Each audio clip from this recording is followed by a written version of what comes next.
Hello everyone. Today we are going to take up second part of the address under reading section. आज जो है हम address का जो है reading section के अंदर इसको जो second part में मैंने divide कर दिया है इसको हम read करने जा रहे हैं. तो चलिए read करते हैं second part के अंदर.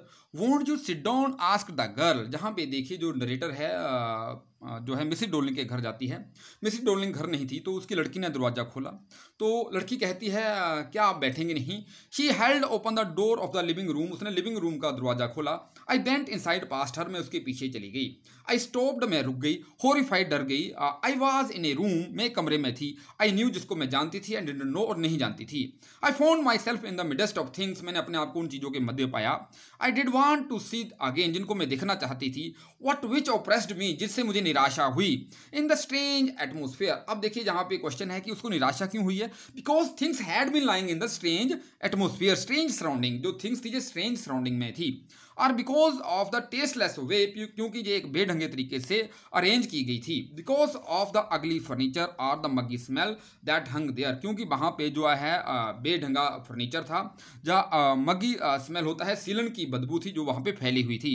आई डोंट नो मुझे नहीं पता था. But I scarcely dare to look around me. मैंने मुश्किल से ही अपने इर्द गिर्द देखने का साहस किया. The girl moved a chair. उसने कुर्सी खिसकाई. I sat down. मैं बैठ गई. And stared at the woollen table cloth. मैं जो है टेबल क्लॉथ जो वूलन का बना हुआ था उसको मैंने घूरा. आई रब्ड इट. मैंने इसको रगड़ा. My fingers grew warm from rubbing. मेरी जो उंगलियां हैं गर्म होगी इसको रगड़ने से. I followed the lines of the pattern. मैंने अपनी उंगलियों से उस पैटर्न को स्पर्श किया जो टेबल क्लॉथ के ऊपर बना था. समवेयर ऑन द एज किनारे पर कहीं ना कहीं there should be a worn mark that had never been repaired. कोई ना कोई जले का निशान होना था जिसको रिपेयर नहीं किया गया था. नरेटर को इस बात का जो है याद था. आपके लिए क्वेश्चन है the narrator felt oppressed. Narrator निराश हुई. वाई आप लिख सकते हैं because the things had been lying in the strange surrounding that belong to her mother. जो थिंग्स थी वो स्ट्रेंज सराउंडिंग में थी जो उसकी मदर से संबंध रखती थी. सो नरेटर फेल्ट ओप्रेस्ड. इस तरह से आप इसका आंसर बना सकते हैं. नेक्स्ट हम रीड करते हैं. My mother will back soon said the girl. मेरी माँ शीघ्र ही वापस आ जाएगी. I've already made tea for her. मैंने पहले ही उनके लिए चाय बना ली है. Will you have a cup. क्या आप चाय लेंगे. Thank you. तो नरेटर कहती है धन्यवाद. I looked up. मैंने ऊपर देखा. The girl put cups ready on the tea table. जो लड़की है वो टी टेबल के ऊपर कप रखती है. She had a broad back. उसकी भी एक चौड़ी पीठ थी अपनी मदर की तरह. Just like her mother. She poured tea from a white pot. उसने एक सफेद केतली से चाय डाली. All it had was a golden border on the lid. इसका जो ढक्कन था इसके ऊपर सुनहरी रंग का बॉर्डर था. I remembered. मुझे याद आया. She opened a box. उसने संदूक खोला. And took some spoons out. उसने बाहर को स्पून निकाले चम्मच निकाले. That's nice box. I heard my own voice. मेरी अपनी आवाज़ निकल गई. मैंने बोला मेरी आवाज़ से निकला कि ये एक सुंदर बॉक्स है. It was a strange voice. ये एक अजीब आवाज़ थी. एज दो यद्यपि each sound was different in this room. इस कमरे में हर ध्वनि अलग थी. ओ यू नो अबाउट देम. हाँ. She had turn around and brought me T. वो पीछे मुड़ी और मेरे लिए चाय लाई और उसने कहा कि आपको इसके बारे में पता है. She laughed. वो हंसी. My mother says. मेरी माँ कहती है जो लड़की कहती है इट इज़ एंटीक. ये पुरानी चीज़ें हैं. We got loads of more. हमारे पास ऐसी बहुत सारी पुरानी चीज़ें हैं. She pointed room the room. उसने कमरे की ओर इशारा किया. See for yourself. आप खुद देख सकते हैं. तो I had no need to follow her hand. Narrator को इस बात की आवश्यकता नहीं थी क्योंकि नरेटर को पता था ये सारी चीज़ें उसके घर से आई हैं. I knew which things she meant. मुझे पता है किन बातों के बारे में वो लड़की किन वस्तुओं के बारे में वो बात कर रही है. I just looked at the still life over the tea table. मैंने टी टेबल के ऊपर शांत पड़े जीवन को देखा. एज ए चाइल्ड जब मैं बचपन में थी I had always fancied the Apple on the pewter plate. मुझे जो कांसे की प्लेट थी फैंसीड होता डिजायर्ड. उसके ऊपर जो है सेब खाने की बड़ी इच्छा होती थी. We use it everything she said. उसने कहा हम इसको प्रतिदिन प्रयोग करते हैं. Once we ate off the plates hanging over there on the wall. वो जो दीवार पर प्लेटें लटकी हुई हैं हमने एक दिन उनके ऊपर भी खाना पाया. I wanted to so much. हाँ मुझे बहुत ये अच्छी लगती हैं. But it wasn't anything special. परंतु इनमें कुछ स्पेशल नहीं है. I had found the burn mark on the table cloth. मुझे टेबल क्लॉथ के ऊपर जला हुआ निशान मिल गया. The girl looked questioningly at me. लड़की ने मेरी ओर हैरानी से देखा. Yes I said. मैंने कहा. You gets so used to touching all this lovely things in this house. You hardly look at दम एनी मोर, आपको इन घर के अंदर इन चीज़ों को स्पर्श करने का मौका मिलता है लेकिन आप उनको कभी ही ध्यान से देखते हो, नरेटर ने लड़की को कहा। यू ओनली नोटिस, आप तभी नोटिस करते हैं when समथिंग इज मिसिंग, जब कोई चीज़ खो जाती है, because it has to be repaired, क्योंकि इसकी मरम्मत की जानी थी, और because you have lent it, क्योंकि आपने इसको उधार दिया था। फॉर एग्जाम्पल, उदाहरण के लिए, again I heard the unnatural sound of my voice, मैंने अपनी आवाज़ की अस्वाभाविक ध्वनि सुनी। एंड आई वेंट ऑन, मैं बोलती गई। I remember my mother once asked me, मुझे याद आया मेरी माँ ने मुझे पूछा था, कहा था, if I would help her polish the silver, उसने मुझे इस सिल्वर को पॉलिश करने के लिए कहा था, चांदी के जो कटलरी थी। It was very long time एगो, बहुत लंबे समय पहले बात थी। And I was probably board, उस दिन मैं ऊब गई थी। दैट डे पर शायद I had to stay at home, मुझे घर रहना पड़ा था। नरेटर अपनी बात बताती है, बिकॉज आई वॉज इल, मैं बीमार थी। As she had never asked me before, इससे पहले उसने मुझे ऐसा करने के लिए नहीं कहा था। आई आस्क्ड हर, मैंने उसको पूछा, विच सिल्वर शी मेंट, किस सिल्वर चांदी के बर्तनों की वो बात करती है। एंड शी रिप्लाइड, उसने उत्तर दिया। सरप्राइज, मुझे हैरानी हुई। That it was a spoon, जो चम्मच थे, फोर्क्स थे, ये कांटे थे, और छुरियाँ थी, ऑफकोर्स निश्चय ही। And that was strange thing, मेरे लिए ये अजीब बात थी। I didn't know the cutlery, मुझे नहीं पता था जिन चम्मच छुरियों में से हम खाना खाते हैं, वी एट ऑफ, खाना खाते हैं, एवरी डे वॉज सिल्वर, जो है हर कुछ चांदी से बना था। द गर्ल लाफ्ड अगेन, वो लड़की हंसी ये बात सुनकर। नेक्स्ट क्वेश्चन है, what the cutlery was made of, तो आप इसका आंसर लिख सकते हैं, the cutlery was made of silver. I bet you don't know it is either, मैं आपसे शर्त लगाती हूँ कि आपको ये नहीं पता है। I looked intently it her, intently होता है सीरियसली, मैंने गंभीरता से उसकी ओर देखा। व्हाट वी ईट विद, जिससे हम खाना खाते हैं, शी आस्क्ड, लड़की ने पूछा। वेल डू यू नो, क्या आपको पता है। शी हेजिटेटेड, वो हिचकिचाई, लड़की हिचकिचाई जहाँ पे। She walked to the sideboard, वो at the wanted to open a drawer, वो कमरे में बनी अलमारी के पास गई और दराज को खोलना चाहती थी। आई लुक, हाँ, इट इज़ देयर, मैं देखती हूँ ये वहाँ पे हैं। आई जम्प्ड अप, मैं एकदम उछल कर खड़ी होगी। It I was forgetting the time, मैं समय भूल गई थी। I must catch my train, मुझे अपनी ट्रेन पकड़नी थी। She had her hand on the drawer, और उसका, लड़की का हाथ जो दराज के ऊपर था। Don't you want to wait for my mother, आप क्या मेरी माँ का इंतजार नहीं करेंगे। नो, नहीं। आई मस्ट गो, मुझे जाना होगा। I walked to the door, मैं दरवाजे के पास गई। The girl pulled the drawer open, लड़की ने दरवाजा खोला।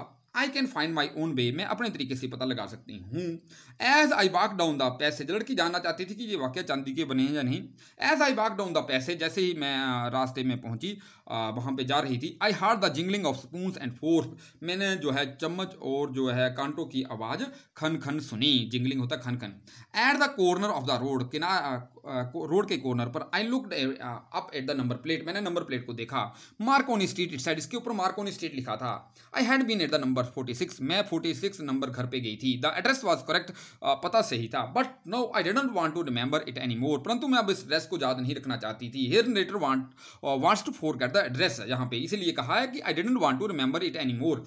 आई वुडंट गो बैक देयर, मैं वहाँ पे वापस नहीं जाना चाहती थी। Because the objects that are linked in your memory, क्योंकि जो ऑब्जेक्ट्स थे जो आपकी मेमोरी से जुड़े थे, with familiar life of former times, आपका जो परिचित जीवन था पहले वाले समय का, इंस्टेंटली लूज देयर वैल्यू, उनका महत्व खत्म हो गया था। देखिए जहाँ पे बड़ी इंपॉर्टेंट थिंग है, the things had the things had lost emotional value for the narrator, इन जो चीज़ों ने अपनी इमोशनल वैल्यू खो दी थी नरेटर के लिए, तो इसलिए वो ड्रेस को भूलना चाहती थी। आप लिख सकते हैं things had lost emotional value for the narrator. आगे देखिए क्या है जहाँ पे लिखा हुआ, lose their value when savoured from them, जब हम उनसे अलग हो जाते हैं। सेवर्ड होता है अलग हो जाना, सेपरेटेड।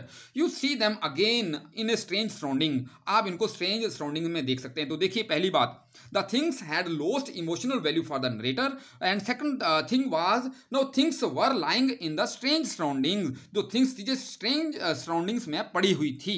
ये दो चीजें थी जिसके कारण वो एड्रेस को फॉरगेट करना चाहती थी। And what should I have done with them in a small rented room, तीसरी बात भी थी कि नरेटर के पास एक छोटा सा कमरा था, किराए का कमरा था। वेयर द, हाँ, जो तीन कारण थे, एक things had been lying had lost the emotional value for the narrator, दूसरी बात the things had been lying in the strange surrounding, and third the narrator now lived in a small rented room. तीन चीजें थी जिसके कारण narrator थी, उसके पास जगह नहीं थी सामान रखने के लिए, इस एड्रेस को भूलना चाहती थी।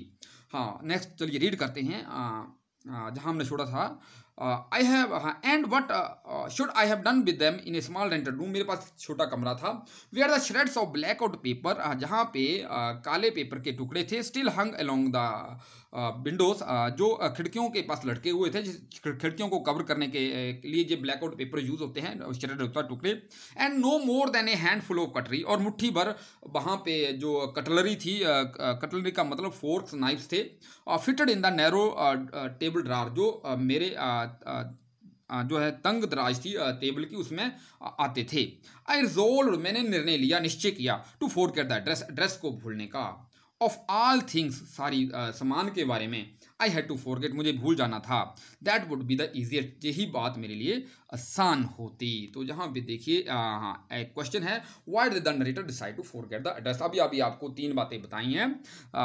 फर्स्ट थिंग आप लिख सकते हैं, the narrator the things had been lying, the things that belong to her mother, जो उसकी माँ की थी, had been lying in the strange surroundings, वो स्ट्रेंज सराउंडिंग में पड़ी हुई थी। And moreover they had lost the emotional value for the narrator, उन्होंने नरेटर के लिए इमोशनल वैल्यू खो दी थी। और थर्ड आप लिख सकते हैं, the narrator now lived in a small rented room, उसके पास एक छोटा सा कमरा था। She had not enough space to keep these things, उसके पास इनफ स्पेस नहीं था। So she decided to forget the address. इस तरह से आप इसका आंसर खुद बना सकते हैं। तो देखिए जहाँ पे सिंबॉलिक एक पिक दिखाने की कोशिश की गई है, जो लेडीज है, आप इसको नरेटर नहीं है, नरेटर की it is not real pic of a Marga Minco, लेकिन एक सिंबॉलिक पिक है ऑफ लूजिंग इमोशनल वैल्यू। अगर आप किसी चीज़ की इमोशनल वैल्यू लूज कर दे तो इस तरह का जो फेस का भाव हो जाता है। जहाँ पे एक और पिक दिखाने की कोशिश की गई, इट इज़ आल्सो सिंबॉलिक। देखिए नरेटर को क्या क्या जहाँ पे इस हमने चैप्टर के रीड क्या क्या वार के इफेक्ट्स थे। देखिए narrator and her family had to leave their home, had to leave their country, उनको अपना कंट्री छोड़ना पड़ा था। तो एक तरह से एक सिंबॉलिक पिक है। They had to find new place to live in, उनको एक नया प्लेस आना पड़ा। Moreover narrator had also lost her mother, उसने अपनी माँ भी खो दी थी आफ्टर द वार। तो इस तरह के जो लॉस हैं लड़ाई के होते हैं।